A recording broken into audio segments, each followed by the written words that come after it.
ሰላም እንደምን ውላችኋል አድማጮች። ለዛሬ ዕለተ አርብ ያዘጋጀናቸው መረጃዎች እንደሚከተለው ይቀርባሉ። አብራችሁን ቆዩ።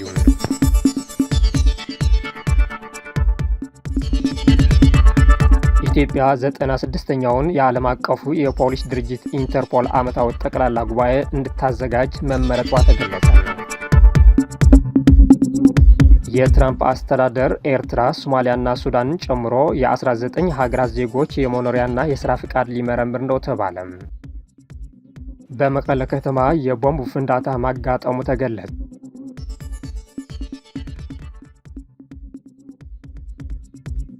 የእነዚህና ሌሎች መረጃዎች እናሰማችኋለን። ላይክ፣ ሼር እና ሳብስክራይብ እያደረጋችሁ የቻናላችን ቤተሰብ ይሁኑም። አሁን ወደ ዝርዝር እናልፋለን። ኢትዮጵያ 96ኛውን የዓለም አቀፉ የፖሊስ ድርጅት ኢንተርፖል ዓመታዊ ጠቅላላ ጉባኤ እንድታዘጋጅ መመረጧ ተገለጸ። ኢትዮጵያ እንደ አውሮፓውያን አቆጣጠር በ2028 የሚካሄደውን 96ኛውን የዓለም አቀፉ የፖሊስ ድርጅት ኢንተርፖል ዓመታዊ ጠቅላላ ጉባኤ እንድታዘጋጅ በሙሉ ድምፅ መመረጧ የኢትዮጵያ ፌዴራል ፖሊስ አስታውቋል። ኢትዮጵያ የኢንተርፖልን ዓመታዊ ጠቅላላ ጉባኤ እንድታዘጋጅ የተመረጠችው በሞሮኮ ማራካሽ ከተማ ሲካሄድ በቆየው 93ኛው የኢንተርፖል ዓመታዊ ጠቅላላ ጉባኤ ላይ ነው።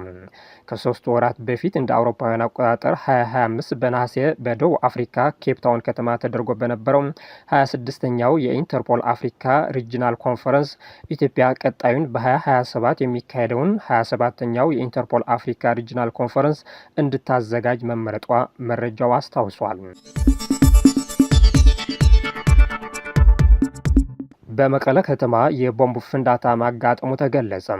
በአዲ ሐቂ ክፍለ ከተማ የመቀለ ዩኒቨርሲቲ ቢዝነስ ግቢ አጠገብ ያጋጠመው የቦምብ ፍንዳታ በሰው ሕይወት ላይ ምንም አይነት ጉዳት እንዳላደረሰ የከተማዋ የሰላምና ደህንነት ዘርፍ ጽሕፈት ቤት ገልጿል። የከተማዋ የሰላምና ደህንነት ዘርፍ ጽሕፈት ቤት ኃላፊ ረዳኸኝ ፍስሐ ለ104.4 ኤፍኤም ሬዲዮ እንደተናገሩት ጥቃቱ የተፈጸመው ትላንት ከምሽቱ 4 ሰዓት ከ25 አካባቢ ነው። በሰው ሕይወትም ሆነ በንብረት ላይ ምንም አይነት ጉዳት አላደረሰም። ሆኖም ግን ብዙ ሰዎች በፍንዳታው ድምፅ ተደናግጠዋል። የከተማው ሕዝብ ይህንን ተረድቶ የሽብርተኝነትን ተግባር ማውገዝ አለበት ብለዋል። ሆኖም መረጃዎች እንደሚያሳዩት በንብረት ላይ የተወሰነ ጉዳት እንዳደረሰ ነው። ፍንዳታው ሆን ተብሎ የተቀነባበረ ነው ያሉት ኃላፊው የክልሉና የከተማ ጸጥታና ደህንነት አካላት ወንጀለኞቹን ለመያዝ በጋራ እየሰሩ መሆናቸውን አክሏል። በከተማ ውስጥ ሆን ተብሎ ከተፈጸመው ፍንዳታ በስተቀር ሌላ ምንም ነገር አልተከሰተም። ሕዝቡም ተረጋግተው በአካባቢው ያለውን ደህንነት መጠበቅ እንዳለበት አሳስበዋል። የፍንዳታው ዓላማ ማን ላይ ያነጣጠረ እንደሆነ በጽሕፈት ቤቱ ባይገለጽም በከፍተኛ የጸጥታ አመራሮች እንደሆነ መረጃዎች እየወጡ ይገኛሉ። የትራምፕ አስተዳደር ኤርትራ፣ ሶማሊያና ሱዳንን ጨምሮ የ19 ሀገራት ዜጎች የመኖሪያና የሥራ ፈቃድ ሊመረምር ነው ተባለ።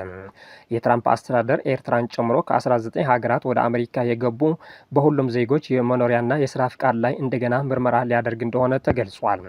የአሜሪካ የዜግነትና የኢሚግሬሽን አገልግሎት ኃላፊ ጆሴፍ ኤደሎ እንዳሉት ፕሬዝደንት ትራምፕ አሳሳቢ ከሆነ ሀገራት የመጡ ስደተኞች በሙሉም የእያንዳንዳቸው የመኖሪያና የሥራ ፈቃድ በጥብቅ እንደገና እንዲመረመር መመሪያ ሰጥቷል። ቢቢሲ እነዚህን ሀገራት እነማንን እንደሚያካትት ሲጠይቅ በሰኔ ወር ያወጣውን አዋጅ ተጠቅሷል። እነዚህም ሀገራት ኤርትራ፣ ሶማሊያ፣ ሱዳን፣ ሊቢያ፣ ዲሞክራቲክ ኮንጎ፣ አፍጋኒስታን፣ የመን፣ ኩባ፣ ሄይቲ፣ ኢራን፣ ቬንዙዌላና ታርሚኪስታን እንደሚያካትት ተብራርቷል። ይህ ትዕዛዝ የተሰማው አንድ አፍጋኒስታናዊ ረቡዕ ዕለት በዋሽንግተን ዲሲ 2 የብሔራዊ ዘብ አባላት ላይ ተኩሶ ጥቃት ካደረሰ በኋላ ነው። ጥቃቱ ከደረሰባቸው የጸጥታ አባላት አንዷ እንደሞተች እየተገለጸ ይገኛል። እናም ረቡዕ ዕለት በአሜሪካ ጦር አባላት ላይ የተፈጸመው ጥቃት ትራምፕ ጠንካራ ምላሽ እንዲሰጡ አድርጓቸዋል እየተባለ ነው። ይህ ጥቃት በሀገራችን ላይ የተጋረጠውን ትልቁን የብሔራዊ ደህንነት ስጋት አጉልቶ ያሳያል ብለዋል ፕሬዝደንቱ። ከ100 ቢሊዮን ብር በላይ ሰውረዋል የተባሉት 24 የስፖርት አወራራጆች በቁጥጥር ስር መዋላቸው ተገለጸ። ከፍተኛ መጠን ያለው ገንዘብን ሰውረዋል የተባሉ በርካታ የስፖርት አወራራጅ ድርጅቶች ባለቤቶችና ተባባሪዎቻቸው በቁጥጥር ስር መዋላቸውን የብሔራዊ መረጃና ደህንነት አገልግሎት አስታውቋል። ተቋሙ እንዳለው ግለሰቦቹ ለመንግስት ገቢ መሆን የነበረበትን ከ100 ቢሊዮን ብር በላይ በመሰወር ወንጀል ተጠርጥረው ነው የተያዙት። በተወሰደው እርምጃ በደህንነት አገልግሎቱ በቁጥጥር ስር የዋሉት 24 የስፖርት አወራራጅ ድርጅት ባለቤቶችና ተባባሪዎቻቸው መሆናቸው ተገልጿል። የስፖርት አወራራጅ ድርጅቶቹ ፊንቴክ ወይም አግሪጌተር ተብሎ ከሚጠሩ የፋይናንስ ስርዓቶችን ከሚያካሂዱላቸው የአገር ውስጥ የክፍያ ስርዓት አቅራቢ ተቋማት ጋር በመመሳጠር የገንዘብ ስወራን ፈጽሟል ተብሏል። ፊንቴክ ወይም አግሪጌተር የሚባሉት የሀገር ውስጥ የገንዘብ ክፍያ ስርዓት አቅራቢ ተቋማቱም ከብሔራዊ ባንክ ፍቃድ በመውሰድ የሚንቀሳቀሱ መሆናቸው ይታወቃል። እነዚህ ድርጅቶች የደንበኞቹን ሚስጥር መጠበቅ የሚል ሙያዊ አሰራርን እንደ ሽፋን ተጠቅሞም የስፖርት አወራራጅ ድርጅቶች የሚያንቀሳቅሱትን ገንዘብ ከሚመለከታቸው የመንግስት ተቋማት ደብቋል ወይም አሳንሶ አቅርበዋል ተብሏል። የብሔራዊ መረጃና የደህንነት አገልግሎት በዚህ የተነሳ የቤቲንግ የስፖርት አወራራጅ ድርጅቶች በግብር ስወራ እንዲሁም ከፍተኛ የሀገር ሀብትን ወደ ውጭ በማሸሽ ወንጀል ላይ ተሳትፎ እንዳላቸው አመልክቷል። የብሔራዊ መረጃና ደህንነት አገልግሎት፣ የፋይናንስ ደህንነት አገልግሎት፣ የኢትዮጵያ ፌዴራል ፖሊስ፣ የአዲስ አበባና የድሬዳዋ ከተማ አስተዳደሮች የጸጥታ አካላት ግለሰቦችም በቁጥጥር ስር ለማዋል በጋራ መስራታቸው ተገልጿል። በሌላ በኩል በዚህ ሳምንት የፌዴራል ፖሊስ በማዳበሪያ ግዢ ሙስና ፈጽሟል ተብሎ የተጠረጠሩት 11 ባለስልጣናትን በቁጥጥር ስር ማዋሉን ይታወሳል። የአፍሪካ ህብረት የጊኒ ቢሳዎን ወታደራዊ መፈንቅለ መንግስት እንደሚቃወም አስታወቀም። የአፍሪካ ህብረት ባወጣው መግለጫ በጊኒ ቢሳዎ ወታደራዊ መፈንቅለ መንግስት መካሄዱንና ይህንን ተከትሎ ፕሬዝዳንት ኢማሮን ሲኮስ ኢምቦሎን ጨምሮ ከፍተኛ ባለስልጣናት ለእስር መዳረጋቸውን አውስቶ ድርጊቱን አጥብቆ እንደሚቃወም ገልጿል።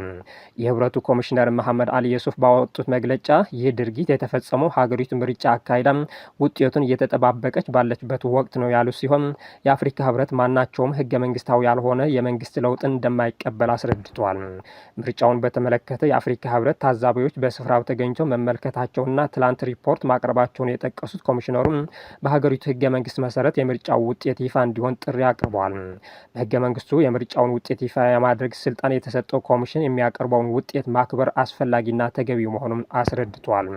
ኮሚሽነሩ ጨምሮም የታሰሩት ፕሬዝዳንትና ሌሎች ባለስልጣናት በአስቸኳይና ያለምንም ቅድመ ሁኔታ እንዲፈቱ ጥሪ ያቀርቡ ሲሆን ሁሉም አካላት ሁኔታውን እንዳይባባስ የበኩላቸውን ጥረት እንዲያደርጉም አሳስበዋል። መፈንቅለ መንግስት ያደረጉት ወታደራዊ መኮንኖች ትላንትና የሽግግር ፕሬዝዳንት መሾማቸው ተገልጿል። የሩሲያው ፕሬዝዳንት ቭላዲሚር ፑቲን በአሁኑ ሰዓት ከዩክሬን ጋር የሰላም ስምምነት መፈረም በህጋዊ መንገድ የማይቻል መሆኑን አስታወቁም። ፕሬዝዳንት ፑቲን በሰጡት መግለጫ ሞስኮ በመጨረሻ ስምምነት ላይ መድረስ ብትፈልግም አሁን ያለው የዩክሬን አመራር ምርጫ በመሰረዙ ምክንያት ሁሉንም ህጋዊነት አጥቷል ብሏል። ፕሬዝዳንት ፑቲን በኪርጊዝስታን ያደረጉት የመንግስት ጉብኝት ሲያጠናቅቁ ባደረጉት ንግግር ከዩክሬን አመራር ጋር ሰነዶችን መፈረም ምንም ትርጉም የለውም፣ ይህን ርዕስ ብዙ ጊዜ አንስቻለሁ ብሏል። እንደ ሩሲያው ፕሬዝዳንት ገለጻ የዩክሬን አመራር ምርጫ ለማካሄድ በመፍራት መሰረታዊና ስትራቴጂካዊ ስህተት ሰርቷል። በዚህም ምክንያት የዩክሬኑ መሪ ቭላዲሚር ዜሌንስኪ ህጋዊ የፕሬዝዳንትነት ደረጃውን አጥቷል ሲሉ ፑቲን ተናግረዋል። በዩክሬን ህግ መሰረት ፕሬዝዳንታዊ ምርጫ መካሄድ የነበረበት በግንቦት 2024 ነበር። ሆኖም ፕሬዝዳንት ዜሌንስኪ የማርሻል ህግን ወይም የጦር ጊዜ አዋጅን በመጥቀስ ምርጫውን ለማካሄድ ፈቃደኛ አልሆኑም። ሞስኮ ከዚያን ጊዜ ጀምሮ ዜሌንስኪን ህጋዊ መሪ አይደሉም የሚል አቋም ይዛለች ተብሏል። ፕሬዝዳንት ፑቲን ሩሲያ ራሷ በወታደራዊ ግጭት ውስጥ ብትሆንም በመጋቢት 2024 ፕሬዝዳንታዊ ምርጫ ማካሄዷን በማነጻጸሪያነት አንስተዋል። ማንኛውም የሰላም ስምምነት ቢፈረም የዩክሬን አመራር የማርሻል ህግን አንስቶ ወዲያውኑ ምርጫ መጥራት እንደሚኖርበት የገለጹት ፑቲን አሁን ባለው ሁኔታ ግን የዩክሬን አመራር ምርጫውን ሳያጭበረብር በምርጫ ድል ያገኛል ብሎ ማሰብ ይከብዳል ሲሉ አስተያየታቸው ሰጥተዋል። ፑቲን እንዲህ ያሉት የአሜሪካው ፕሬዝዳንት ዶናልድ ትራምፕ አስተዳደር በዩክሬን ያለውን ግጭት ለማስቆም ያለመ የሰላም እቅድ ማዕቀፍ እያቀረበ ባለበት ወቅት ነው።